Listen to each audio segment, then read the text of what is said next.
अशा या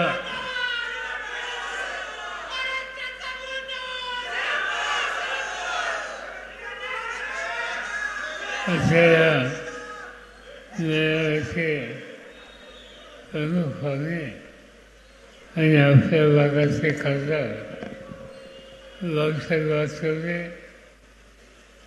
ज्यांचे विचार आपण या ठिकाणी ऐकले, ते नगर दक्षिणचे खासदार निलेश लंके,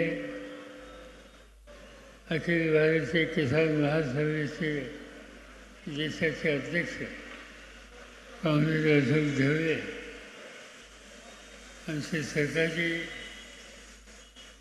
दादाभाऊ कळमकर, सत्यजित दादा कांबळे, संदीप फळके, हा संबंध सोहळा आयोजित करण्याच्यासाठी ज्यांनी पुढाकार घेतला ते अमित भांगरे, सुनीता ताई, व्यासपीठाचे सगळे मान्यवर आणि अनेक तास ह्या ठिकाणी बसणाऱ्या आपण बंधू भगिनी, आजचा हा कार्यक्रम स्वर्गीय अशोकराव भांगरे यांच्या 61व्या जयंतीच्या निमित्तानं आहे.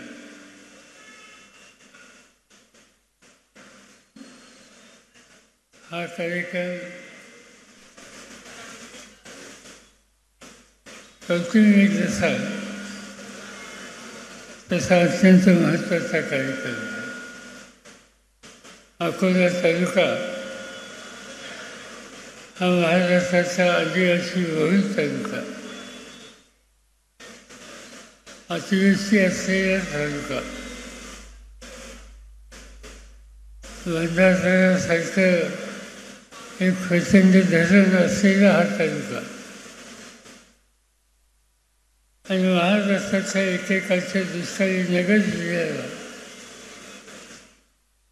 पाणी देण्याच्या संबंधीची भूमिका घेणारा हा तालुका आणि या तालुक्यामध्ये लोकांच्या हिताची जपणूक करणारं नेतृत्व ते जन्माला आलं, ज्याच्यामध्ये यशवंतराव भांगरेंचं नाव घ्यावं लागेल. महाराष्ट्राच्या विधानसभेमध्ये मी ज्यावेळी पहिल्यांदा गेलो त्यावेळेला लोकांचे आणि आदिवासींचे प्रश्न प्रभावीपणानं मांडणारे जे विधानसभेचे सभासद होते त्याच्यामध्ये यशवंतरावचा उल्लेख हा आम्हा सगळ्यांना करावा लागेल. नंतरच्या काळामध्ये ही जबाबदारी अशोकरावने घेतली. दुर्दैवानं नियतीचं सांगणं काही वेगळं होतं आणि ते तुम्हा आम्हा सगळ्यांच्यातून लवकर निघून गेले. पण त्यांचा विचार हा होता की नवीन पिढी तयार करायची आणि त्या पिढीच्या मार्फत अकोला तालुक्याच्या सर्वसामान्य जनतेचे प्रश्न कसे सुटतील याची खबरदारी घ्यायची आणि त्या संबंधीची अर्थात त्यांच्या मनात होती. मला आठवतं एका कार्यक्रमाच्या निमित्तानं मी आलो होतो. त्या ठिकाणी अशोकराव होते. भाषणाला उभे राहिले आणि आश्वासन आहे. त्या आश्वासनेचे त्यांनी एकच गोष्ट सांगितली मला की पवार साहेब, आमचं तुमच्याकडून काही मागणं नाही, फक्त एकच काम करा, माझ्या मुलावर लक्ष ठेवा, अग्नीवर लक्ष ठेवा. आणि अग्नीवर लक्ष ठेवा हा शब्द त्यांनी जाहीर सभेतनं माझ्याकडनं घेतला. असंच होतं, डोळ्यात पाणी होतं, पण चिंता नुसती अग्नीची नव्हती, त्या अकोला तालुक्यातल्या गोरगरीब जनतेची होती. आणि त्या जनतेची त्यासाठी कष्ट करणं, त्याच्यासाठी बांधिलकी ठेवणं, त्याच्यासाठी आयुष्य झोकून देणं ही त्यांची अपेक्षा अमित आणि संचित ऐकणं होती. मला आनंद आहे या त्यांचा शब्द आज तुम्ही लोकांनी सुद्धा पाळला. प्रश्न खूप आहेत. आधीच्या वक्त्यांनी शेती, शेतकरी अशा अनेक प्रश्नाच्या संबंधीचे विचार मांडले. आज देश एका संकटात जातो. कष्ट करणारा, काळ्याईशी इमान राखणारा जो माझा बळीराजा आहे त्याच्यासाठी सत्ता वापरणं हे सूत्र राज्यकर्त्यांनी लक्षात ठेवलं पाहिजे. पण आजचे राज्यकर्ते या संदर्भात कधी लक्ष देत नाही. आपण बघितलं गेले काही दिवसांनी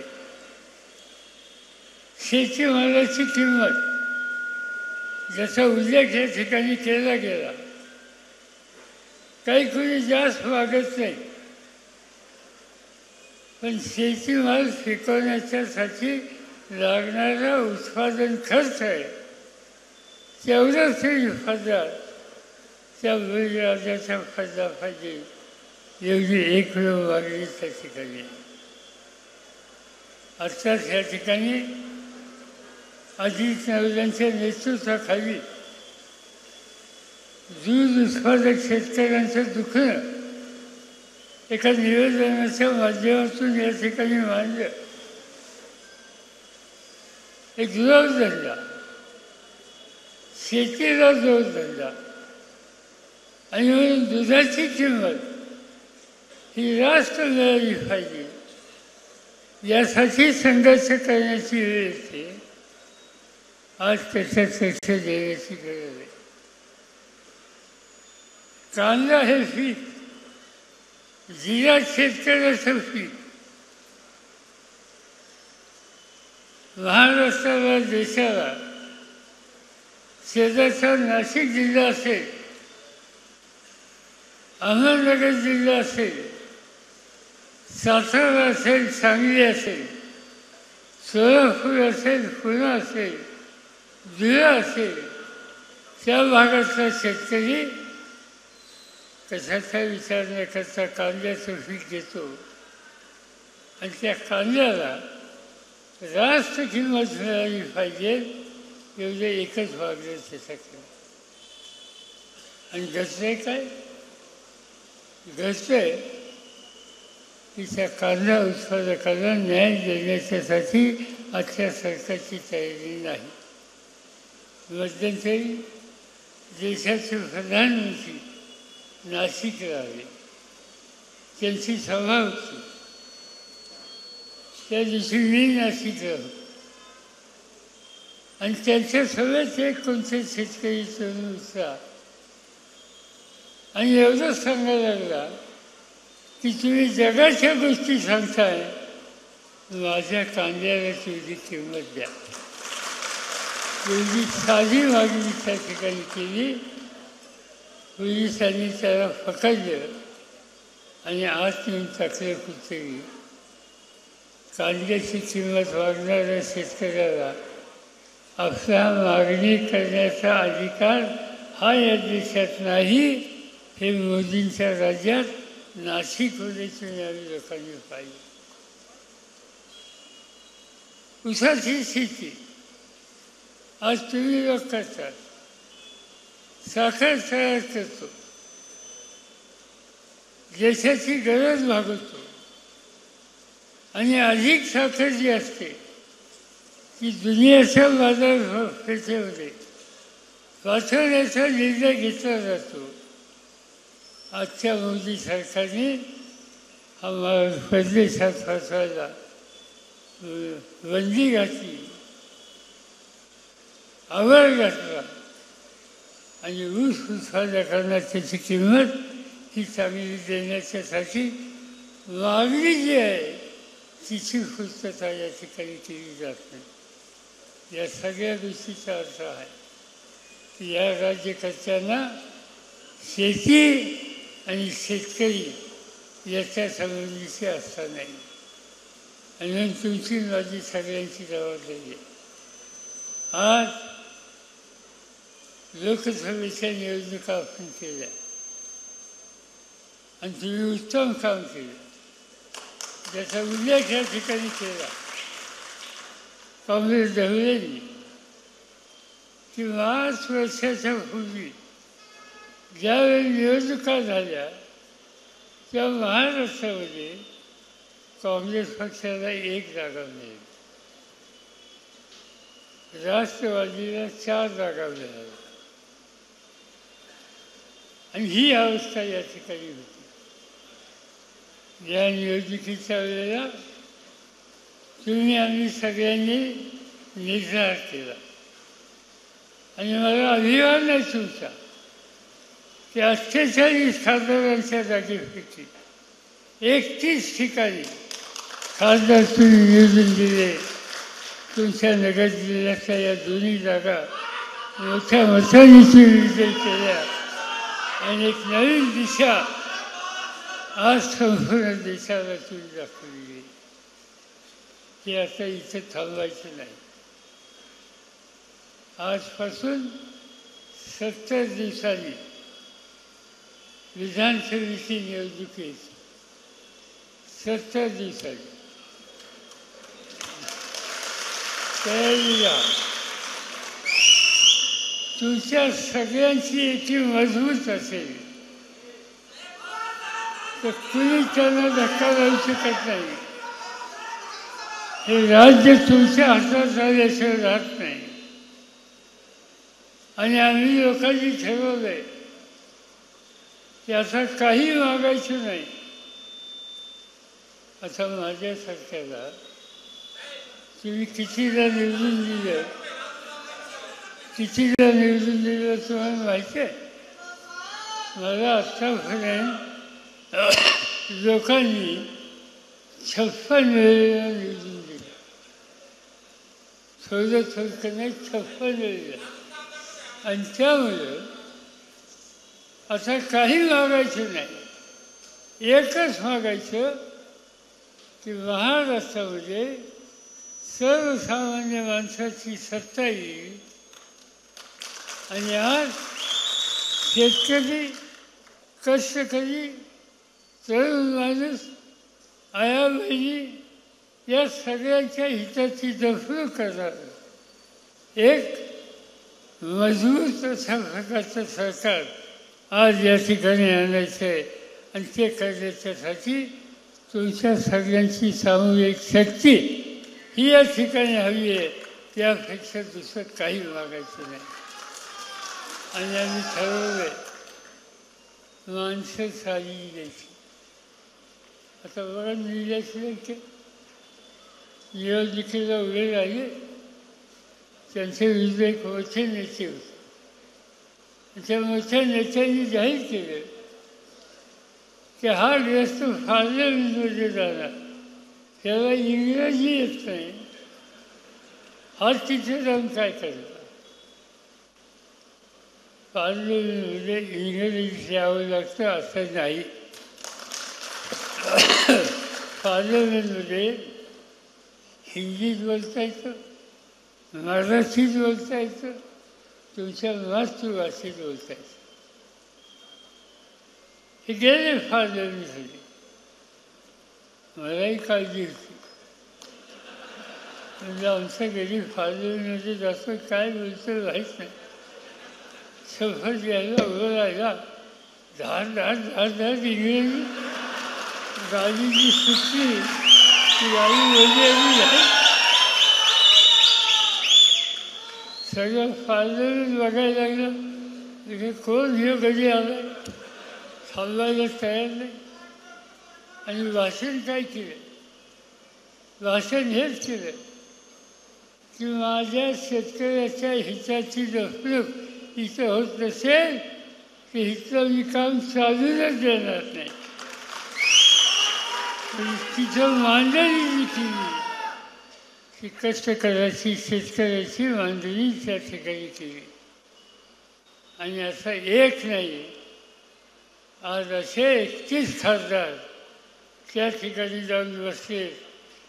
मी त्या सगळ्यांच्या वतीनं तुम्हाला खात्री देतो की 31 खासदार महाराष्ट्राच्या कष्टकऱ्यांची भूमिका बांधण्याच्यासाठी प्रयत्नांची फराकाष्ठा त्या ठिकाणी करतील. आणि एक प्रकारचं देशामध्ये राजकारण बदलण्याची आज जी आवश्यकता आहे त्याच्यामध्ये यश संपादन करतील, ज्याचा सार्थ अभिमान किंवा सगळ्यांना होतील एवढंच या ठिकाणी मी सांगू इच्छितो.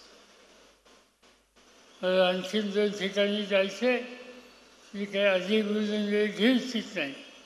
पण आम्ही आणि त्यांच्या सरकारांना तुम्ही शक्ती द्या, तुम्ही फाशीला द्या. आणि तुमच्या या प्रयत्नाला पूर्ण ताकदीनं आम्हाला लोकांची मदत असेल. आणि मी तुम्हाला तुमच्या मदतीनं खात्री या ठिकाणी देतो की अकोला तालुक्यात बदल झाल्याशिवाय राहणार नाही. आणि तो निकाल आम्ही घेतला आहे. 5 वर्षाच्या पूर्वी एका डॉक्टरला आम्ही निवेदन दिलं. 20 तुम्हाला सांगितलं निवेदनाला. मला असं वाटतं साधा माणूस आहे, शब्दाला किंमत दिली, लोकांना पाठिंबा दिली, लोकांची साथ सोडणार नाही. इथं भाषण केलं, काही झालं तर पवारसाहेबांची साथ सोडणार नाही. मुंबईत गेला, बस्तीसकडे जाऊन बसला. आता कुठं बसायचं हे ज्याला कळत नाही त्याला योग्य ठिकाणी बसवायचं. हे उद्याच्या विधानसभेमध्ये ठिकाणी करायचं. आणि हे काम तुम्ही करा, हे काम तुम्ही करा. आणि या तरुणाच्या फाशीची शक्ती या अकोला तालुक्याच्या जनतेच्या तुमच्या तरुणांच्या ताकदीवर महाराष्ट्राचं राजकारण या तरुणांच्या सामूहिक शक्तीतून आम्ही बदलल्याचं राहणार नाही. हाच विश्वास आज या ठिकाणी देतो आणि माझे 2 शब्द संपवतो. जय हिंद. धन्यवाद साहेब. एबीपी माझा, उघडा डोळे बघा नीट.